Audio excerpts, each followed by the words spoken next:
আচ্ছা, ছাত্র জীবনের সাফল্য বলতে আমরা ঠিক কি বুঝি? খুব ভালো রেজাল্ট নাকি পাশ করার পর দারুণ একটা চাকরি? আজকে আমরা ঠিক এই বিষয়টা নিয়েই কথা বলবো। এমন একটা ভাবনা নিয়ে যা সাফল্যের এই গতানুগতিক ধারণাকে কিন্তু একদম বদলে দিতে পারে। চলুন না এই ব্যাপারটা একটু গভীরে গিয়ে দেখি। আমাদের আজকের আলোচনার একেবারে কেন্দ্রবিন্দুতে আছে এই কথাটা। একটু মন দিয়ে শুনুন। আমার শিক্ষার আলোয় যদি কারো জীবন আলোকিত হয়, তাহলেই আমি সফল। একবার ভাবুন তো কথাটা, কি অসাধারণ একটা দর্শন, তাই না? মানে এই একটা বাক্যই কিন্তু আমাদের চোখে আঙুল দিয়ে দেখিয়ে দেয় যে সাফল্য মানে সবসময় নিজের অর্জন নয়। তো এই যে সাফল্যের একটা নতুন সংজ্ঞা আমরা পেলাম, এটা আসলে কি বলছে?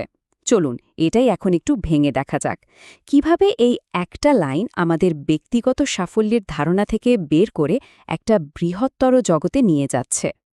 তবে সবচেয়ে ইন্টারেস্টিং ব্যাপার হলো, এই যে কথাটা আমরা শুনলাম, এটা কিন্তু কোনো আলোচনার শুরু ছিল না। এটা ছিল আসলে একটা উত্তর। হ্যাঁ, ঠিকই শুনছেন, একটা উত্তর যা অনেক গভীর এক অনুসন্ধানের পর বেরিয়ে এসেছেন।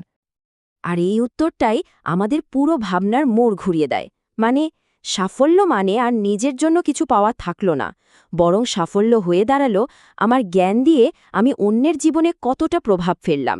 ব্যাপারটা অনেকটা এরকম, ধরুন একজন শিক্ষক যিনি নিজে কোনো অ্যাওয়ার্ড পাওয়ার চেয়েও ছাত্রছাত্রীর সাফল্যে অনেক বেশি খুশি হন। ঠিক এরকম একটা সাফল্যের কথাই কিন্তু এখানে বলা হচ্ছে। এখন প্রশ্ন হলো, এত গভীর একটা উত্তর এটা এলো কোত্থেকে? মজার ব্যাপার হলো, এর উৎস কিন্তু ছিল একদমই সাধারণ একটা প্রশ্ন। চলুন আমরা একটু কল্পনা করি। একটা ঘরের মধ্যে কয়েকজন ছাত্রছাত্রী বসে আছে। তাদের সাথে কথা বলছেন রবিন নামের একজন।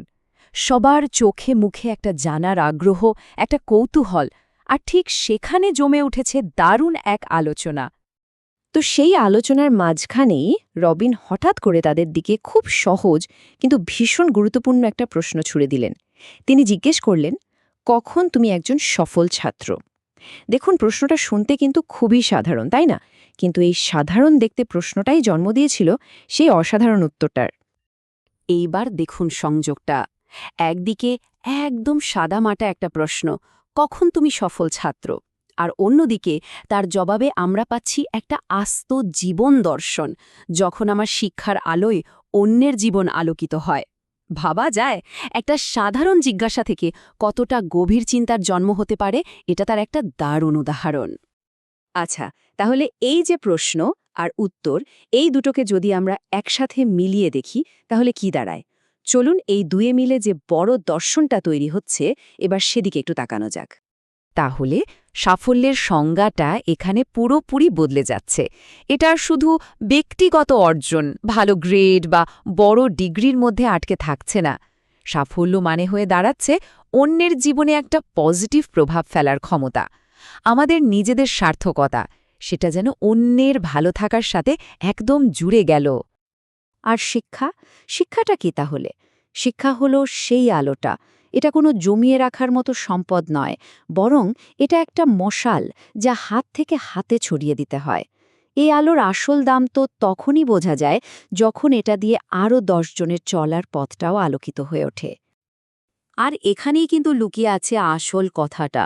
তার মানে আত্ম অনুসন্ধান বা সেলফ এক্সপ্লোরেশন মানে শুধু নিজের ভেতরে তাকানো নয়, এর আরেকটা মানে হলো বাইরের পৃথিবীর দিকে তাকানো। আর এটা বোঝা যে সমাজে আমার প্রভাবটা ঠিক কেমন। অন্যের জীবনে আমার কাজের যে প্রতিফলন, সেই আয়নাতেই নিজেকে নতুন করে চিনে নেওয়া। তাহলে এই নতুন পথের মূল কথাগুলো কি কি?